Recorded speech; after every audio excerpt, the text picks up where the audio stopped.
Assalamualaikum warahmatullahi wabarakatuh. Saya Syekh Ammar Muhsin bin Syekh Arifin. Baiklah, di dalam video ini saya akan mengkongsikan satu hadis yang saya telah pelajari mengenai mencium Hajar Aswad dan mengusap rukun Yamani.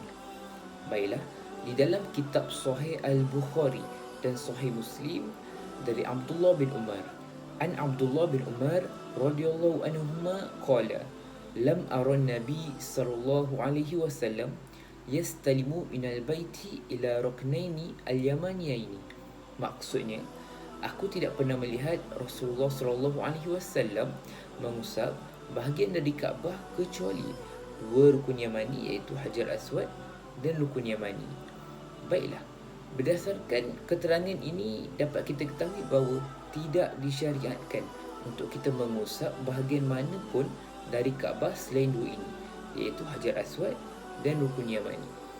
Menurut Syekhul Islam Ibn Taymiyah rahimahullah mengatakan, rukun-rukun iaitu sudut-sudut Kaabah ini tidak ada yang disyariatkan untuk diusap kecuali dua rukun Yamani.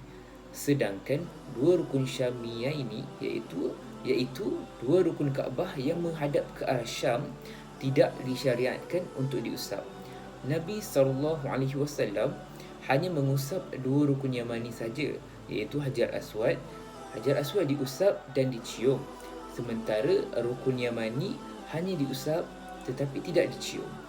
Baiklah, seterusnya adalah hukum mencium Hajar Aswad.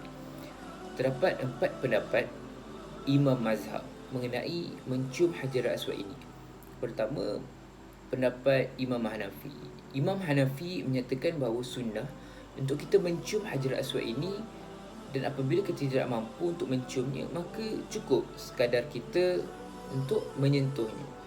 Dan apabila kita tidak mampu lagi untuk menyentuhnya, maka cukup sekadar kita untuk bertakbir, bertahmid ataupun bertahlil ke arahnya. Baiklah, seterusnya menurut Imam Maliki. Imam Maliki pula menyatakan bahawa sunnah untuk kita mencium Hajar Aswad ini dan bahagian bibirnya, maksudnya di bahagian bibir Hajar Aswad yang berwarna putih. Dan apabila kita tidak mampu untuk menciumnya, maka cukup sekadar kita untuk menyentuhnya. Dan apabila kita tidak mampu lagi untuk menyentuhnya, maka cukuplah sekadar kita bertakbir, bertahmid ataupun bertahlil ke arahnya tanpa melakukan isyarat. Beliau menambahkan lagi bahawa ketika mencium Hajar Aswad ini adalah dengan hidung, bukan dengan kening ataupun kedua pipi kita. Baiklah, seterusnya adalah menurut Imam Syafi'i dan Imam Hanbali. Menurut Imam Syafi'i dan Imam Hanbali, sunnah untuk kita mencium Hajar Aswad ini dengan kening. Dan apabila kita tidak mampu untuk menciumnya, cukuplah sekadar kita menyentuhnya dan mencium tangan yang dipakai untuk menciumnya tadi. Dan apabila kita tidak mampu, maka cukup untuk kita beri isyarat dengan tangan ke arah Hajar Aswad. Di antara pengajaran penting yang harus kita ketahui sebagai seorang Muslim mengenai hadis ini adalah terkait satu masalah, iaitu mencium dan mengusap ini tidak disyariatkan kecuali di tempat ini saja, iaitu di Kaabah. Kerana tidak ada nas yang menjelaskan tentang disyariatkan amalan mengusap dan mencium pada selain dua tempat itu. Dan orang Muslim yang melakukan perbuatan tersebut adalah hendak mentaati Allah Azza wa Jalla dan hendak mengikuti sunnah Rasulullah sallallahu alaihi wasallam, dan bukan membuat perbuatan tersebut kerana meyakini bahawa keduanya boleh mendatangkan manfaat ataupun menolak bala. Jadi nas lain yang menunjukkan bahawa menyentuh tembok Kaabah ini selain Hajar Aswad dan rukun Yamani, begitu juga ataupun mencium selain Hajar Aswad, ini tidak termasuk sunnah, kerana perbuatan mengusap dan mencium tembok Kaabah ini tidak pernah diriwayatkan dari Nabi SAW.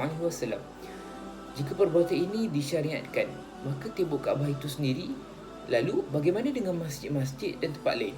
Padahal kita ketahui bahawa kehormatan semua masjid dan tempat-tempat lainnya berada di bawah darjat kehormatan Kaabah. Baiklah, adapun perbuatan yang dilakukan oleh sebahagian orang-orang yang tidak memiliki ilmu agama ini mereka ini rela untuk berdesak-desakan antara satu sama lain semata-mata supaya dapat mereka mencium ataupun mengusapnya. Dan ada di antara mereka yang bertabaruk dengannya, dan bahkan ada di antara mereka yang memohon pertolongan kepada sesuatu benda yang mereka cium ataupun usap. Jadi memohon pertolongan hanyalah kepada Allah Subhanahu Wa Taala. Jadi itu sama sekali bukan apa yang diajarkan oleh agama Islam. Itu adalah bentuk kesesatan yang jelas, dan perbuatan ini adalah sengaja untuk diada-adakan.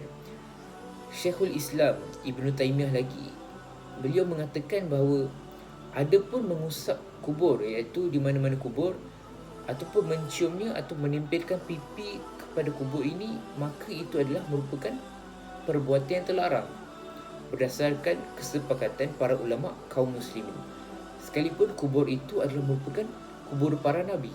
Jika ada yang melakukannya, itu termasuk dalam perbuatan yang syirik. Ini adalah sebahagian pengajaran penting yang terkait dengan akidah kita yang boleh kita petik dari ibadah mencium Hajar Aswad ini yang dilakukan oleh kaum muslimin yang sedang melakukan ibadah tawaf.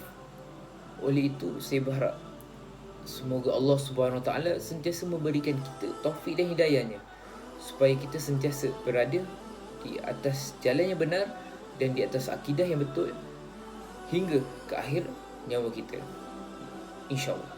Baiklah, itu sahaja perkongsian saya di dalam video ini. Wallahu a'lam. Assalamualaikum warahmatullahi wabarakatuh.